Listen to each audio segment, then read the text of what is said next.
कोलिम भाकरीचा नाश्ता चालू आहे बघा।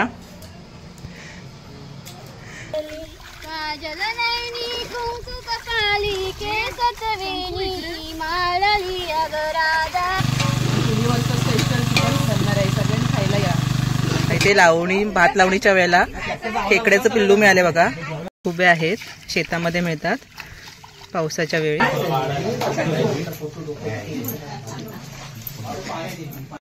नमस्कार, आज आपण भात लावणीसाठी गावी आलो आहोत आणि शेतीविषयीचा पूर्ण हा भात लावणीचा जो व्लॉग होणार आहे आपला, त्याच्यामध्ये पूर्ण प्रोसेस आपण दाखवणार आहोत। तर व्हिडिओ नक्की पहा। कोकणामध्ये काय मज्जा असते भात लावणीची ती तुम्हाला अनुभवता येईल। तर सर्वप्रथम शेतामधलं आवण काढलं जातं, म्हणजे आपण जे बियाणं रुजत घातलेलं असतं, म्हणजे आपण मेच्या एंडिंगला किंवा जूनच्या फर्स्ट आठवड्यामध्ये आपण जे बियाणं रुजत घालतो ते 1 ते 1.5 फुटाचं झालं म्हणजे 1 ते 1.5 महिन्याने ते वाढतं। त्याच्यानंतर हे अशा पद्धतीने काढलं जातं, त्याची मूठ बांधली जाते, त्याला आवण काढणे असं म्हणतात। तुम्ही व्हिडिओमध्ये बघतच असाल हे।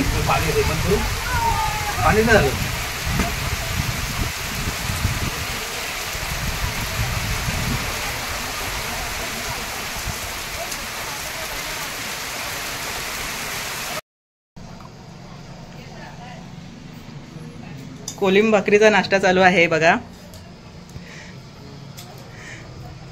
कोकणातलं हे महत्वाचं अन्नपदार्थ आहे कोलिम आणि भाकरी बघा। म्हणजे त्याला आपण जवला बोलतो मुंबईच्या ठिकाणी, सुकट बोलतात, तांदूळची भाकरी। इकडे युरिया आणि सुफला असं खत आपण घेतलेलं आहे, ते त्याचं मिश्रण तयार करतात। जे व्हाईट कलरचं दिसतंय ते युरिया आहे आणि जे ब्राऊन कलरचं दिसतंय ते सुफला आहे। ते समप्रमाणामध्ये घेऊन अशा पद्धतीने मिक्स करतात आणि ते शेतामध्ये लावणीच्या आधी आपण टाकतो। आता पहिल्यांदा शेणाचा वापर केला जायचा, पण आता गुरं सगळीच म्हणजे आपली जी गाय बैल असतात त्याचं प्रमाण कमी झालेलं आहे, त्याच्यामुळे शेणाचा वापर हल्ली होतच नाही। तर असं हे खत टाकलं जाणार आहे शेतामध्ये, थोडं थोडं असं मुठभर घेऊन ते असं हाताने टाकलं जातं। इकडे तुम्ही बघू शकता पॉवर ट्रेलरचा वापर करून जमीन नांगरण्याचं काम चालू आहे। खूप हार्डवर्क असतं हे आणि आता नांगर वगैरे सगळं बंद झालेलं आहे। जेव्हा नांगर असायचे तेव्हा तर खूप ते काम अवघड असायचं।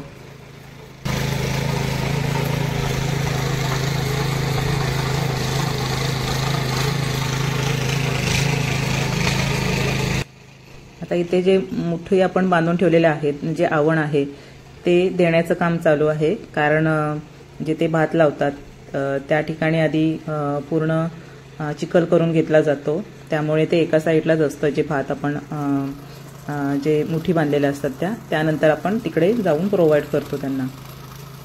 तर अशा प्रकारे सगळीजण वेगवेगळ्या पद्धतीची कामं करत असतात एकाच वेळेला। तुम्ही बघू शकता एकाच वेळेला ट्रॅक्टर चालू आहे, मुठी देण्याचं काम चालू आहे, खत टाकलं जात आहे, भात लावला जात आहे। इथे आमची विहीर आहे, त्या विहिरीतून पिण्यासाठी पाणी सुद्धा आणलं जात आहे बघा। तर इथे थोडंसं आम्ही जेवण करण्याचं ठरवलेलं होतं, तर त्या ह्याने अनुषंगाने आम्ही चिकन करायचं ठरवलं होतं। तर त्याची सगळी ही तयारी झालेली आहे। चुलीवरचं जेवण खूप स्पेशल असतं आणि त्याची टेस्ट सुद्धा खूप छान येते। आणि आपल्या विहिरीचं पाणी भन्नाट असं रेसिपी पण आपली बनणार आहे छान अशी। हे बघा इथे चूल चांगली पेटलेली आहे।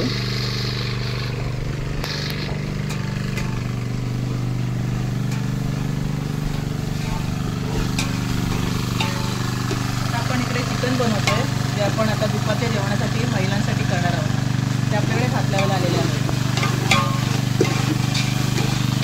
ते सगळी तयारी झालेली आहे, बघू शकता इथे चिकन, इथे मसाला वगैरे सगळं आणलेलं आहे। चुलीवरचं स्पेशल चिकन बनणार आहे, सगळ्यांनी खायला या।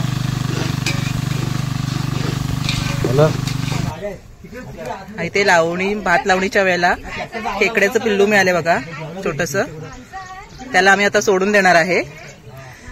पाण्यामध्ये चावतोय का? नाही, बच्चा आहे. कुठे सोडायचं त्याला आता? नदी.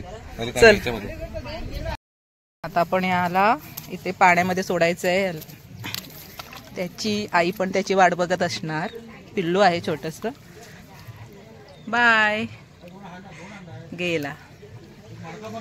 हा प्राऊड डीलर आहे. त्याला असं चालू करायचं, थोडंसं रेस वाढवायची अशी. तू ऑनचं बटन कुठे आहे याचं? अच्छा. आणि पेट्रोल वगैरे याला डिझेल काय लागतं? पेट्रोल लागतं. पेट्रोल ट्रॅक्टरची आहे.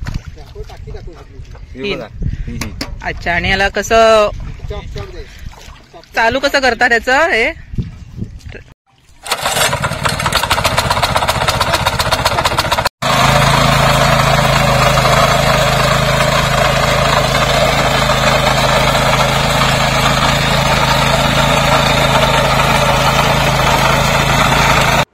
पॉवर ट्रेलरचं पण काम जोरात चालू आहे. तर तुम्ही इथे बघू शकता बांधावरती ही तुरीची झाडं आहेत. तुरीच्या ज्या शेंगा असतात त्या उकडवून खूप छान लागतात. आणि यासुद्धा भात जेव्हा कापायला येतं त्यावेळेला ह्याच्या शेंगा चांगल्या तयार होतात.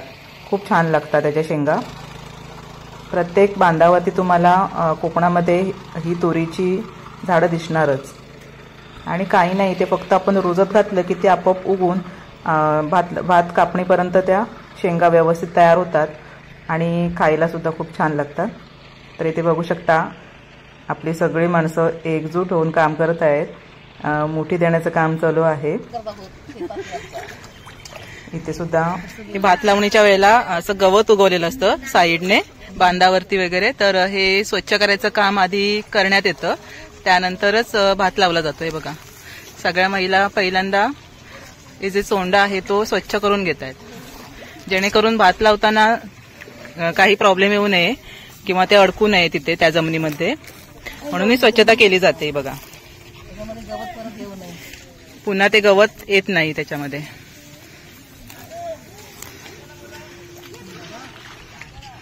अशा पूर्ण परिसरामध्ये बघा भात लावणीचं काम चालू आहे.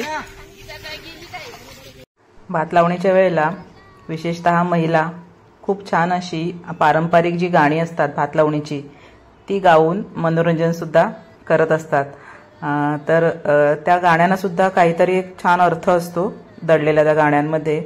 एक तर ते नांगऱ्यांवरती जे नांगरी असतात त्यांच्यावरती असतं, आपल्या निसर्गासाठी ते गाणं असतं, किंवा ज्या भात लावणाऱ्या महिला असतात त्याच एकमेकांची नावं घेऊन त्याच्यामध्ये ते गाणं तयार करतात. तर ऐकूयात आपण आता त्यांची गाणी.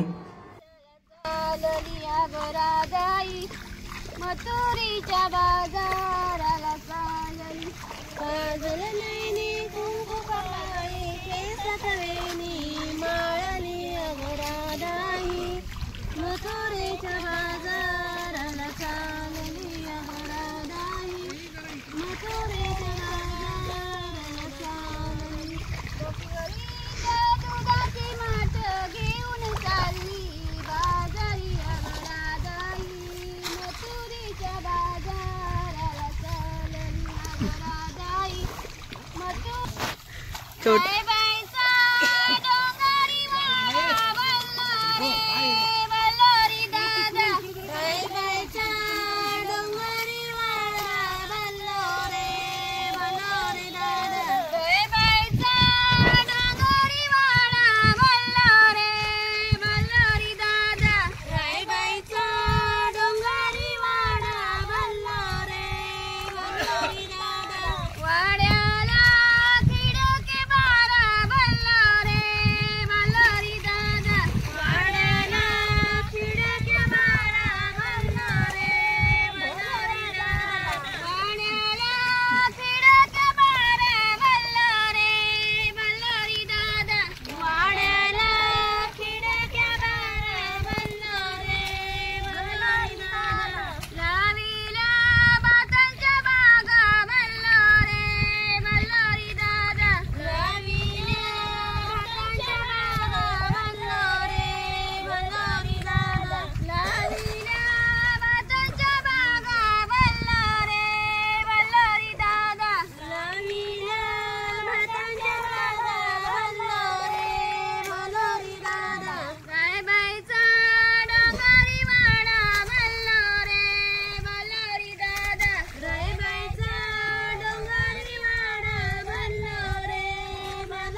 पूर्वी जमीन नांगरण्यासाठी बैलाचा नांगर किंवा रेड्याचा नांगर असं असायचं कोकणामध्ये. तेव्हा गुरं मोठ्या प्रमाणात पाळली जायची, तेव्हा हे नांगर असायचे. पण आता ते प्रमाण खूप कमी झालेलं आहे.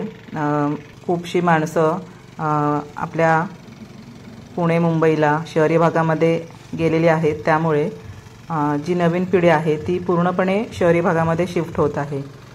तर ही जी जनावरं आहेत, गुरं आहेत, ती कोण सांभाळत नाही, त्यामुळे ह्या छोट्याशा यंत्राने नांगराची जागा घेतलेली आहे. आता ही पारंपरिक पद्धत पूर्णपणे लोप पावत चाललेली आहे असं वाटतंय. आता हे पॉवर ट्रेलर आहेत, त्यांना आपण पे कसं करतो, तर त्यांना तासावरती त्यांचे पैसे ठरलेले असतात, त्याप्रमाणे त्यांना आपण त्यांचे पैसे पेड करत असतो. तर इथे बघू शकता आपलं चिकनसुद्धा रेडी झालेलं आहे. मगाशी आपण ते करायला ठेवलेलं होतं चुलीवरती, मंद आचेवरती होतं. सुगंध खूप छान पसरलेला आहे. वाफाळलेलं असं चिकन तुम्ही बघू शकता, झणझणीत झालेलं आहे. आणि त्याची चुलीवरची टेस्ट तर त्याला एकदमच ऑथेंटिक होणार आहे आता हे सगळं जेवण आपलं. तसंच इथे आपण थोडीशी तयारी करून ठेवलेली आहे. जेवणाची वेळ झाली आहे. आपण इथे जी केळीची पानं असतात त्यांचा वापर केला आहे. कांदा लिंबूसुद्धा कापून ठेवलेला आहे. तर इथे महिलांना आपण जेवण वाढलं आहे दुपारचं आणि आस्वाद घेत आहेत जेवणाचा. खूप छान वाटतं आपण जेव्हा असं आपल्या शेतावरती जाऊन असं जेवण बनवतो आणि आपल्याकडे 4 माणसं जेवतात, तर त्याचा आनंद खूप काही वेगळाच असतो. आणि एन्जॉयमेंट त्या दिवशीची म्हणजे वेगळीच असते. जो उत्साह असतो तो सगळ्यांचा हाय लेवलला असतो. जे व्हेज होते त्यांना व्हेज जेवणसुद्धा प्रोव्हाइड केलेलं होतं. हे बघा इथे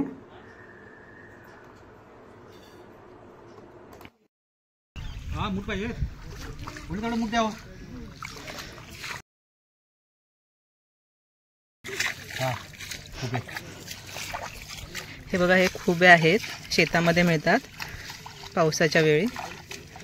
बरेचसे इथे आहेत. हे बघा,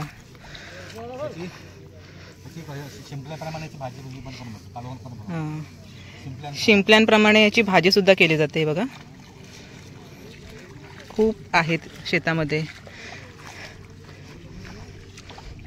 आपण इथे सोडून देऊया त्यांना. काही महिलांनी ते खुबे गोळा केले आहेत आणि त्या घरी घेऊन जाणार आहेत. त्याचं भाजी करणार आहेत. त्याला स्वच्छ धुवावी लागते आणि आपण जसं शिंपल्यांचं कालवण जसं बनवतो तसंच त्याची पण प्रोसिजर आहे. त्यांना उकडवून त्याच्यानंतर त्याची भाजी केली जाते, रस्सा भाजी केली जाते त्याची, आणि खूप टेस्टी पण असतात असं म्हणतात. तर आता चहाची वेळ झाली आहे. महिलांना आपण चहासुद्धा आता द्यायचा आहे, थोडासा नाश्तासुद्धा. कारण जेव्हा आपण शेतीची कामं करतो खूप हेवी काम असतं, तर थोडंसं चहाने जरा उत्स्फूर्तता येते कामाला पण. तर आता हा टी टाईम झालेला आहे आणि बहुतेक आपलं शेत लावून झालेलं आहे, म्हणजे आपलं भात लावून झालेला आहे. एखाद दुसरा चोंडा उरलेला आहे, तर तो सुद्धा पटकन होईलच. इथे बघा किटली आहे चहाची, गरम राहते चहा म्हणून किटलीचा वापर केला आहे. इकडे तुम्ही बघू शकता खूप छान पद्धतीने असा भात लावून झालेला आहे. हे बघा, संध्याकाळ झाली आहे आणि हे ऑलमोस्ट सगळं शेत लावून झालेलं आहे. बघा, थोडीशीच आता ही जागा उरली आहे. तिथे भात लावून झालं की आपली माळवणी झाली असा एक शब्द आहे. म्हणजे भात शेती पूर्णपणे लावून होते ज्या दिवशी, त्या दिवशी माळवणी असते. तर हा व्लॉग तुम्हाला कसा वाटला ते